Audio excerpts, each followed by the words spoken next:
بالکل ایسے جیسے موسیٰ علیہ السلام کے ساتھ حضرت ہارون علیہ السلام. جی جی.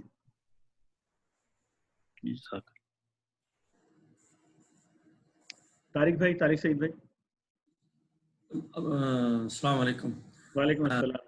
آپ ہی کی بات کو آگے بڑھاتے ہوئے جیسے آپ نے فرمایا کہ ایک ہی وقت میں ایک سے زیادہ نبی ہوتے تھے، تو وہ قوم کا تصور بھی تو اس وقت مختلف تھا. جیسے آپ نے بستی کا لفظ استعمال کیا شاید، کہ ظاہر ہے وہ اسکیٹرڈ تھے، کوئی قبیلہ کہاں ہے یا کوئی گروپ انسانوں کا کہیں اور ہے، اور وہ مواصلات اور ان کا جو وہ ہوتا ہوگا اس وقت کمیونیکیشن وہ بھی نہیں ہوتا ہوگا.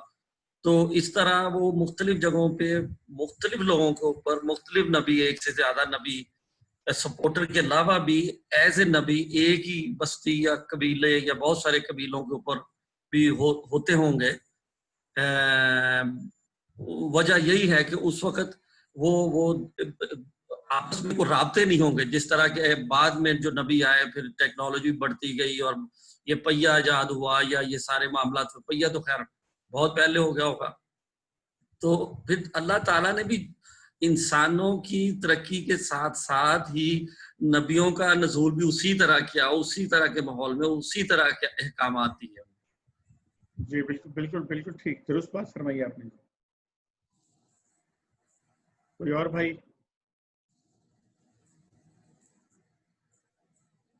تو پورا قصہ تو ہمارے سامنے جو ہے یہ آ جاتا ہے کہ بھئی جو حضرت مریم علیہ السلام کی جو ہے پیدائش ہوتی ہے تو ان کی والدہ جو ہے چونکہ یہ اچھا یہاں پر ایک اور چیز آپ کو اندازہ ہو رہی ہے کہ ان کی والدہ کا جو یہ ایکٹ ہے کہ میرے ہاں جو بچہ ہوگا اسے میں وہ دین کے لیے وقف جو ہے وہ کروں گی. اور پھر جب انہوں نے وقف کیا تو پھر اللہ تعالیٰ نے اس کو قبول بھی کیا، اور اللہ تعالیٰ نے جو ہے وہ اس کو جس طرح لکھا کہ بہت ہی اچھی لڑکی بنا کے اللہ تعالیٰ نے اس کو جو ہے وہ اٹھایا مریم کو. اور پھر اس کے اوپر اللہ تعالیٰ نے جو اپنی برکات نازل کی وہ بھی ہمارے سامنے آ رہی ہیں کہ جب زکریا علیہ السلام ان کے پاس جاتے تھے تو وہ اللہ تعالیٰ کی طرف سے کھانے پینے کی چیزیں وہاں پہ پاتے تھے. تو ایک سبق یہاں پر جو ہے ہمیں یہاں پر ایک پوشیدہ ہے کہ یہ بھی طے کرنا چاہیے کہ اپنی اولاد میں سے کچھ لوگوں کو جو ہے وہ اللہ کے لیے وقف کرنا جو ہے نا یہ بڑا امپورٹنٹ ہے. پوری اولاد وقف ہو تو بہت ہی اچھی بات ہے. وقف کرنے سے مراد یہ نہیں ہے کہ نہ اسلام کے اندر اس بات کی وہ ہے کہ یہ آپ نے کوئی وقف کر کے، جس طرح ہمارے یہاں غلط تصورات پائے جاتے ہیں کہ وقف کرنے کا مطلب ہے کہ کسی مزار پہ ڈال دیا لے جا کے یا دولت شاہ کا چوہا بنا دیا اس کو. تو یہ جو ہے اسلام کے اندر تصور نہیں ہے وقف کرنے کا کہ آپ اس کو راہب بنا دیں یا آپ اس کو جنگل میں بھیج دیں یا آپ اس کو جو ہے وہ کوئی جوگی وغیرہ بنا دیں.